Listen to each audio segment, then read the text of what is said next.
Assalamualaikum warahmatullahi wabarakatuh. Mungkin Anda pernah menganalisis data penelitian yang menggunakan rancangan faktorial. Mungkin juga Anda seperti saya mengalami pertanyaan-pertanyaan mengapa pada saat analisis data faktorial di SPSS yang dapat kita uji lanjut hanya faktor A atau faktor B.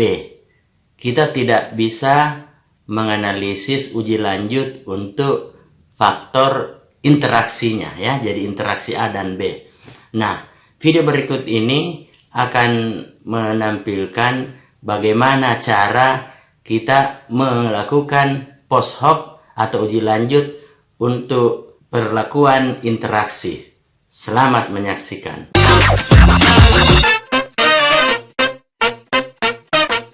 Bismillahirrahmanirrahim. Assalamualaikum warahmatullahi wabarakatuh. Kali ini kita akan mendemonstrasikan cara untuk menghitung post hoc dari suatu rancangan faktorial ya. Jadi misalnya ini ada data hasil penelitian dengan menggunakan rancangan faktorial, di mana faktor pertama adalah jenis kemasan, faktor kedua adalah lama penyimpanan, kemudian output yang diukur adalah kadar abu ya. Nah, maka seperti biasa ya, jika ada yang ingin mengetahui bagaimana cara membuat atau menyusun data di SPSS, silahkan melihat di video rancangan percobaan yang telah kami posting sebelumnya ya, atau bagaimana penentuan measurement nominal atau scale. Anda bisa melihat di video kami sebelumnya ya. Nah, biasanya kan kalau kita sudah mempunyai data seperti ini, sudah saatnya kita analisis, maka yang kita lakukan adalah mengklik analyze, kemudian mengambil general linear model, mengambil univariate ya, kemudian kita memasukkan dependent variable ini adalah output ya, outputnya adalah atau parameter yang kita ukur.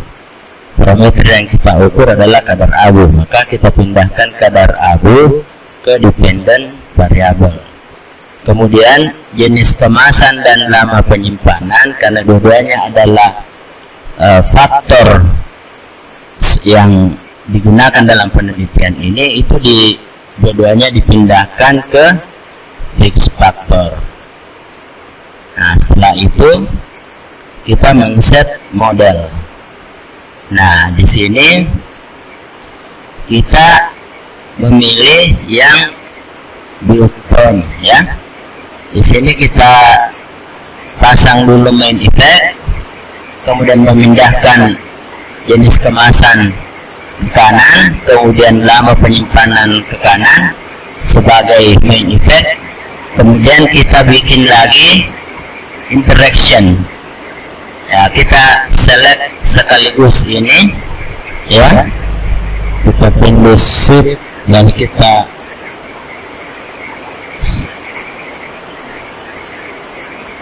select dua-duanya, pindahkan ke kanan, kemudian continue. Nah, biasanya kita lanjut ke post hoc. Nah, untuk post hoc yang biasa kita jadikan pertanyaan itu, loh kok kenapa di post hoc hanya faktor A yaitu jenis kemasan dan faktor B yaitu lama penyimpanan yang bisa kita hitung post hoc-nya? Kenapa interaksi tidak bisa kita hitung ya? Nah, ini yang akan kita demonstrasikan ya.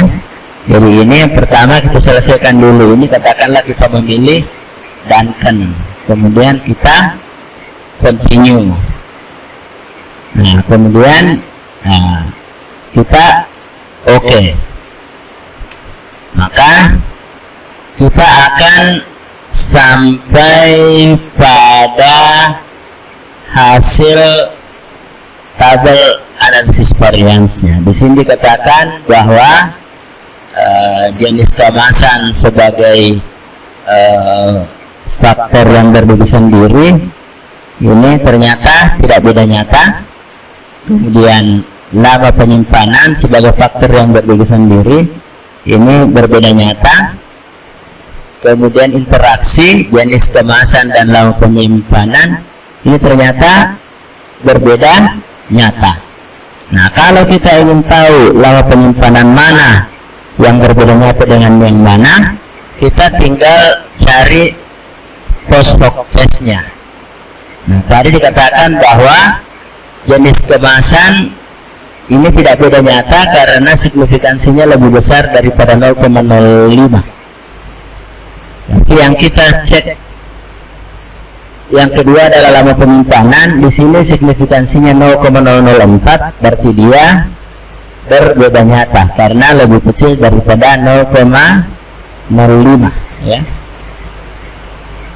Nah, berarti yang kita cek lama penyimpanan. Nah, di sini terlihat bahwa hari pertama dengan hari kelima itu tidak terdapat perbedaan nyata dalam kadar abu. Nah, hari ketiga terjadi peningkatan kadar abu yang berbeda nyata dengan hari pertama dan hari kelima. Nah, sekarang biasanya kita kemudian pertanyaan kita itu adalah berdasarkan tabel analisis seragam ini jenis kemasan dan lama penyimpanan, artinya interaksi jenis kemasan dan lama penyimpanan ini beda nyata. Tapi kita tidak tahu yang mana yang berbeda nyata dengan yang tidak berbeda nyata yang mana. Karena itu untuk menyelesaikan ini atau mencari tahu jenis kemasan, interaksi jenis kemasan dalam penyimpanan yang beda nyata atau tidak beda nyata dengan yang lainnya, maka kita harus melakukan analisis ulang. Analisis ulangnya, nah kita kembali ke sini variable view, kemudian di data view-nya ini, kemudian di variable view kita bikin satu lagi kolom atau variable baru, kita sebut sebagai group ya, group. Nah, grup inilah kemudian yang kita tambahkan keterangan di angka-angka ini. Nah, apa yang kita maksud sebagai grup ini? Jenis kemasan yang level 1 apa tadi ini? Jenis kemasan vakum pada hari pertama kita beri tanda sebagai grup 1. Maka kita 1. Nah, kemasan non vakum di hari pertama kita sebut sebagai grup 2. Ini 2. Nah, tanpa kemasan di hari pertama kita sebut sebagai grup 3. Nah, sekarang kemasan vakum di hari ketiga kita sebut sebagai grup 4. Nah, jadi ada 3 ulangan. Kemudian kemasan non vakum untuk hari ketiga kita sebut sebagai grup 5. Lalu tanpa kemasan di hari ketiga kita sebut sebagai grup 6.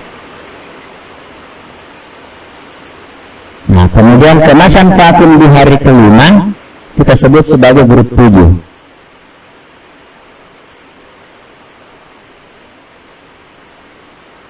Nah, kemasan non vakum di hari kelima kita sebut sebagai grup 8. Kemudian tanpa kemasan di hari kelima kita sebut sebagai grup 9. Nah, sekarang kita sudah punya 9 grup.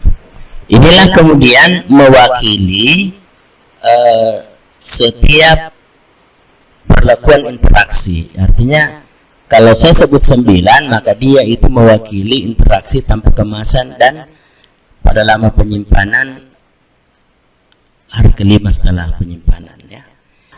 Nah, inilah kemudian yang kita analisis, kita klik analyze, kemudian kita pilih conforming, kemudian one way ANOVA.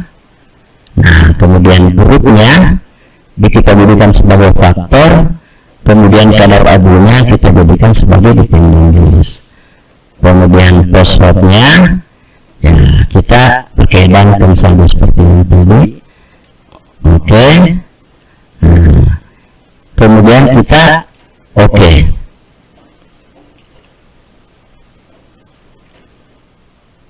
Nah, inilah hasilnya. Berarti yang kita sebut tadi 1 ini yaitu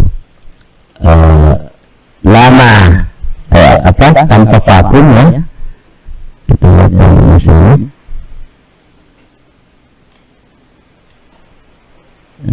Yang kode 1 itu, grup 1 itu kemasan vakum hari pertama, ya.